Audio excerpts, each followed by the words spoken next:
Bank exam നമ്മുടെ നാട്ടിലെ ഒരു ചേച്ചി പറഞ്ഞു തന്നു, പെട്ടെന്ന് ബാങ്ക് എക്സാം കിട്ടും, പെട്ടെന്ന് ഒരു 3 മാസമൊക്കെ പഠിച്ചാൽ മതി, പെട്ടെന്ന് കിട്ടും എന്നൊക്കെ പറഞ്ഞ് അങ്ങനെയാണ് ICD ജോയിൻ ചെയ്തത്.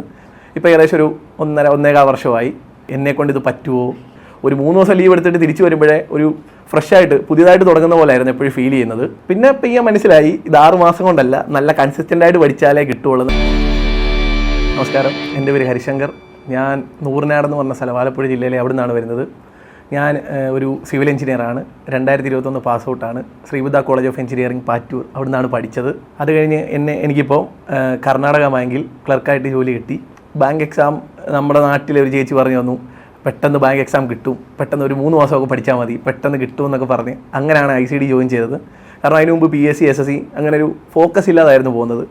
എന്തെങ്കിലും ഒരു എക്സാം കിട്ടുമല്ലോ എന്ന് പറഞ്ഞ് എല്ലാം എഴുതും, ഒരു പർട്ടിക്കുലർ ഒരു എക്സാമിനെ ഫോക്കസ് ഒന്നും ചെയ്തില്ലായിരുന്നു. അപ്പോൾ ഒരു ദിവസം SBI ബ്രാഞ്ചിൽ നിന്നപ്പം അവിടുത്തെ ഒരു സ്റ്റാഫ് പറഞ്ഞു, എല്ലാം ട്രൈ ചെയ്യുകയല്ലേ, ജസ്റ്റ് ബാങ്ക് എക്സാം ഒന്ന് ട്രൈ ചെയ്യും, പെട്ടെന്ന് കിട്ടും, നല്ല കരിയർ ഗ്രോത്തും കാര്യങ്ങളുണ്ട്. അങ്ങനെയാണ് ഈ ബാങ്ക് എക്സാം പ്രിപ്പയർ ചെയ്യാൻ തുടങ്ങിയത്. അപ്പോൾ തിരക്കിയപ്പം കൊല്ലത്ത് ICD നല്ലൊരു സെൻ്ററാണ്, അവിടെ തന്നെ പോയി നിന്ന് പഠിക്കാൻ കിട്ടുമെന്നിങ്ങനെ കുറേ ഇൻഫർമേഷൻ കിട്ടി. ഇവിടുന്ന് പഠിച്ച കുറേ പേരെ അറിയായിരുന്നു. അങ്ങനെ ICD വന്ന് ജോയിൻ ചെയ്തു. 2020 ഒക്ടോബറിലാണ് ഇവിടെ ജോയിൻ ചെയ്തത്. ഇപ്പോൾ ഏകദേശം ഒരു 1.5 വർഷമായി.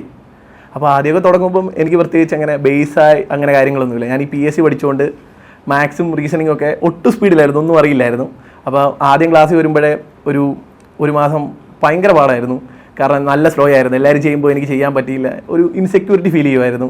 കാരണം എല്ലാവരും ചെയ്യുന്നുണ്ട്, എന്നെക്കൊണ്ട് ഇത് പറ്റുമോ, എനിക്ക് നടക്കുന്നില്ല. അപ്പോൾ ഞാൻ നോക്കുമ്പോൾ എല്ലാവരും ചെയ്യുന്നുണ്ട്, എനിക്ക് നല്ല എന്താ പറയുക, നമ്മൾ മൈൻഡ് ഔട്ട് ആവും എല്ലാവരും ചെയ്യുമ്പം നമുക്ക് പറ്റാത്തപ്പം. എന്നിട്ട് അപ്പോൾ എൻ്റെ ഫ്രണ്ട്സ് ഉണ്ടായിരുന്നു, ഇവിടുന്ന് തന്നെ 2-3 ഫ്രണ്ട്സിനെ കിട്ടി. അവരാണെങ്കിൽ പോലും നല്ല സ്പീഡിലായിരുന്നു ചെയ്യുന്നത്. അപ്പം പിന്നെ ആണെങ്കിൽ എനിക്ക് ആദ്യം ഡൗട്ടൊക്കെ ചോദിക്കാൻ ഭയങ്കര മടിയായിരുന്നു. ഇനി ഞാൻ ചോദിക്കുന്ന മണ്ടത്തരമായതുകൊണ്ട് ടീച്ചർമാർ എന്നെ വഴക്ക് പറയുമോ, അങ്ങനെയൊക്കെ ആയിരുന്നു.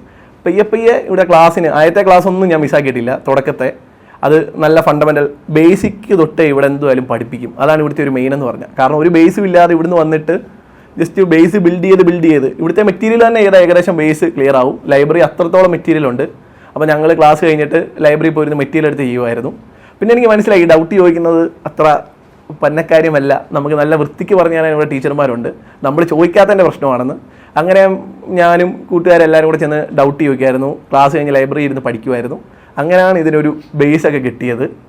പിന്നെ ഇപ്പോൾ മനസ്സിലായി ഇത് 6 മാസം കൊണ്ടല്ല, നല്ല കൺസിസ്റ്റൻ്റായിട്ട് പഠിച്ചാലേ കിട്ടുള്ളൂ. ഇടയ്ക്ക് ഞാൻ ലീവൊക്കെ എടുത്തായിരുന്നു. ഒരു 3 ദിവസം ലീവ് എടുത്തിട്ട് തിരിച്ചു വരുമ്പോഴേ ഒരു ഫ്രഷായിട്ട് പുതിയതായിട്ട് തുടങ്ങുന്ന പോലെയായിരുന്നു എപ്പോഴും ഫീൽ ചെയ്യുന്നത്.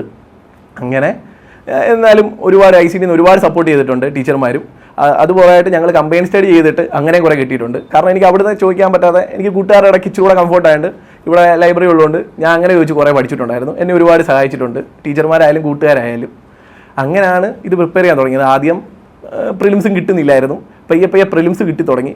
മനസ്സിലായി പ്രിലിംസ് വലിയ പാടുള്ള കാര്യമല്ല, ഈ ബേസ് കാര്യങ്ങളെല്ലാം പഠിക്കുമ്പോൾ തന്നെ പ്രിലിംസ് കിട്ടുമെന്ന് മനസ്സിലായി.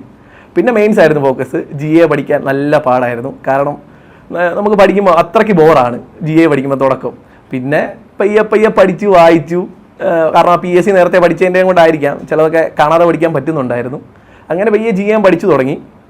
പിന്നെ പഠിച്ച് 2-3 പ്രിലിംസ് കിട്ടി. അപ്പോൾ മനസ്സിലായി ഇനി മെയിൻസിന് കൂടുതൽ ഫോക്കസ് ചെയ്യണം. അങ്ങനെ മെയിൻസ് എഴുതി 1-2 കിട്ടിയില്ല. അപ്പോഴും നിരാശയായിരുന്നു. കാരണം കൂടുതലുള്ളവരെല്ലാം കിട്ടിപ്പോകുമ്പോൾ ഞാൻ മാത്രം ഇവിടെ ആയി പോകുമെന്ന് നല്ലൊരു പേടിയുണ്ടായിരുന്നു. പക്ഷേ കൺസിസ്റ്റൻസിയാണ് മെയിൻ. അത് കൂട്ടുകാർ തന്നെ ആയാലും പറയും, ടീച്ചർമാരും എപ്പോഴും പറയും. അങ്ങനെ ചെയ്ത് അങ്ങനെ കർണാടക ബാങ്കിൻ്റെ എക്സാം ക്ലിയർ ആയി. അപ്പോൾ പിന്നെ ഇൻ്റർവ്യൂ എന്നൊരു ഇതുണ്ടായിരുന്നു. അപ്പോൾ ഞാൻ ഇവിടുത്തെ രമേശ് എന്ന് പറഞ്ഞ സാറുണ്ട്. സാർ എന്നെ ഒരുപാട് ഹെൽപ്പ് ചെയ്തു ഒരു കാര്യത്തിൽ. സാറ് അവിടെയുള്ള സ്റ്റാഫിനെ വിളിച്ച് എങ്ങനെ ചെയ്യണം. കാരണം ICD ഏറ്റവും വലിയ പ്രത്യേകത എന്ന് പറഞ്ഞാൽ എല്ലാ ബാങ്കിലും ഇവിടെ പഠിച്ച കുട്ടികളുള്ളതുകൊണ്ട് നമ്മളെ ഹെൽപ്പ് ചെയ്യാൻ ഒരുപാട് പേരുണ്ട്. ടീച്ചർമാരെ നമ്മളെ നല്ല രീതിയിൽ ഹെൽപ്പ് ചെയ്യും.